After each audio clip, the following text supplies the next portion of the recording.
আজই সাবস্ক্রাইব করুন এবং দেখুন আপনার প্রিয় শো।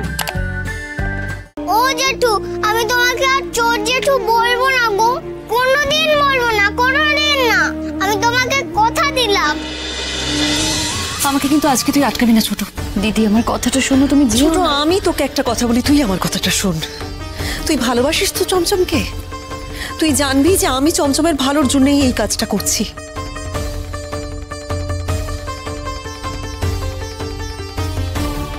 হ্যাঁ আমি মানছি, আমি যা করছি তার জন্য সামনে হয়তো আমাকে অনেক প্রতিকূল পরিস্থিতির মুখোমুখি হতে হবে, কিন্তু আমি জানবো যে আমি আমার ছেলের মুখের দিকে চেয়ে সেই সমস্ত কষ্ট স্বীকার করে নিচ্ছি। জানিস ছোট, আমি না আগে ভাবতাম কি যে চমচমকে শুধুমাত্র ওর বাবার কাছ থেকে আমাকে বাঁচাতে হবে, কিন্তু আমি ভুল ভেবেছিলাম। এই বাড়িতে আরো এমন মানুষ আছে যাদেরকে দেখলে আমার ছেলে অমানুষ ছাড়া আর কিছু তৈরি হবে না। তাই আজকে আমি কারোর কথা আর শুনবো না ছোট, আমি আমার ছেলেকে নিয়ে এই মুহূর্তে বাড়ি থেকে বেরিয়ে যাব। বড় বৌমা, কথাটা কি তুমি আমাকে বলছো? আমি কি অমানুষ? মা, আমি আপনার সাথে আর কোনো কথা বাড়াতেই চাইছি না, আমি চলে যাচ্ছি। দিদি বাড়াতে চাই না করে তো বাড়িয়েই যাচ্ছ। সত্যি আমি অবাক হয়ে যাচ্ছি মা, তুমি এখনো। আমার কি মনে হচ্ছে জানো তো, আমার মনে হচ্ছে আমারও এই বাড়ি ত্যাগ করে দেওয়া উচিত।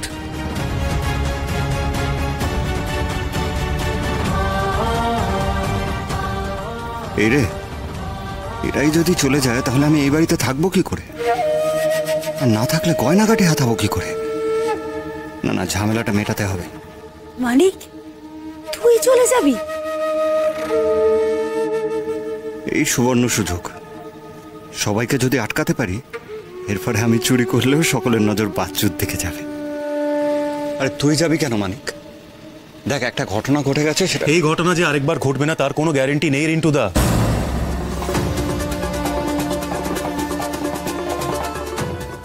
আর এখন আমাকে ভাবতেই হবে, আমার এই দুই মেয়ের জন্য আমাকে ভাবতেই হবে।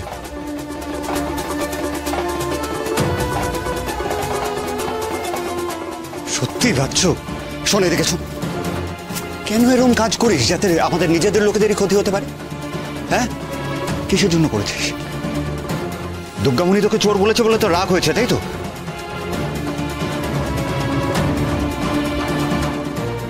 তাহলে করিস কেন এরকম কাজ? আর আজকে কিভাবে করেছিলিস যে কেউ জানতে পারবে না? একটা কথা জেনে রাখ বাচ্চু, মিথ্যে কোনোদিন লুকোনো থাকে না, সত্যিটা না মাটি ফুঁড়ে বেরিয়ে আসে।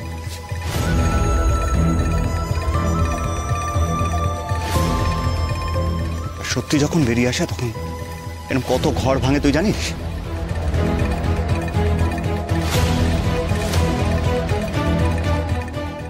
ঘর ভাঙার কষ্ট তুই জানিস না বাচ্চু, আমি জানি। প্রথম দিন তোমরা আমায় জিজ্ঞেস করছিলে না যে আমি বিয়ে করেছি কিনা? হ্যাঁ, আমি বিয়ে করেছিলাম, আর আমার ঘরও ভেঙেছে।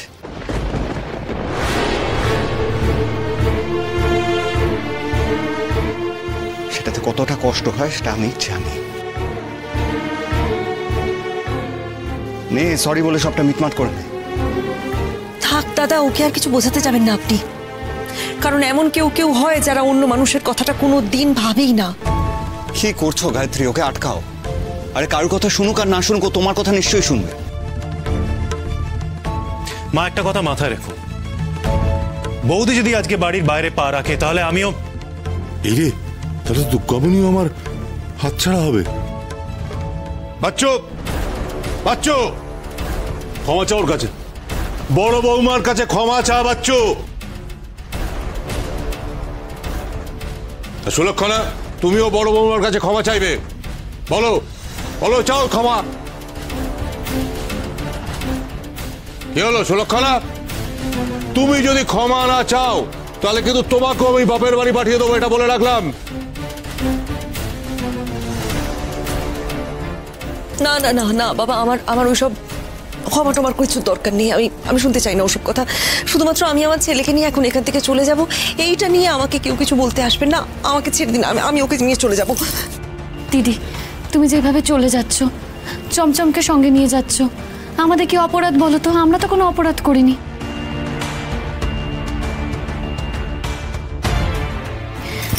চমচমকে ছেড়ে কি করে ভালো থাকবো বলো তো আমরা?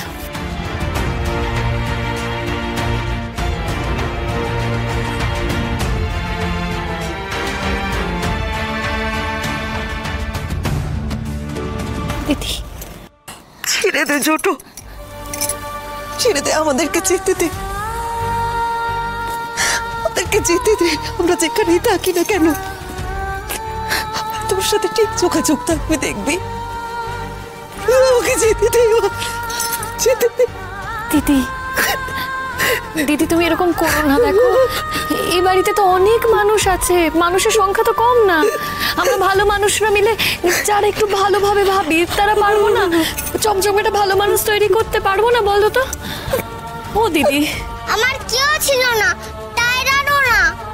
আমরা সবাইকে পেয়েছি, একটা দাদা পেয়েছি। চমচম দাদা চলে গেল তো আমার কোনোই দাদা থাকবে না।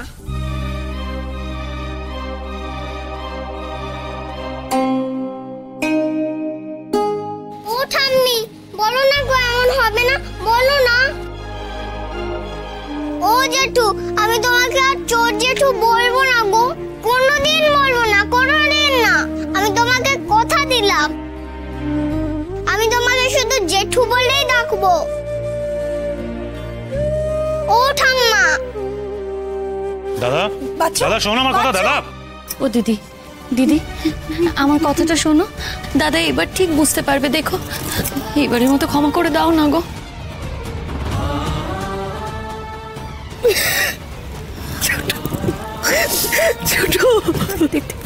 এরপরে যদি তেমন কিছু হয় তাহলে আমি তোমাকে নিয়ে যাব, কারণ আমি ওই বাড়িতে আর থাকবো না।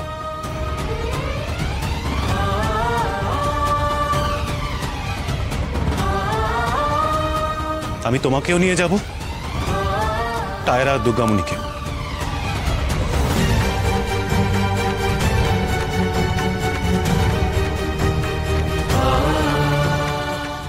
সে না হয় টায়রা, দুর্গামণি আর চমচম তিনজনেই এই বাড়ির বাইরে বড় হবে। এরকম কিছু হবে না।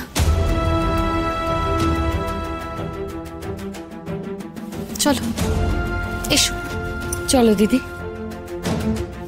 এসো।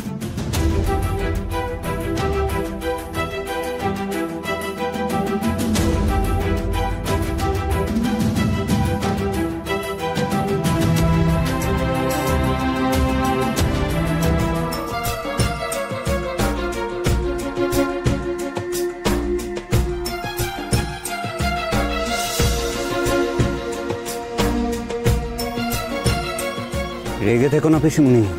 আরে সত্যি সত্যি যদি প্রকাশ এই বাড়ি থেকে চলে যেত তাহলে কি পিসেমশাই তোমাকে এই বাড়িতে থাকতে দিত?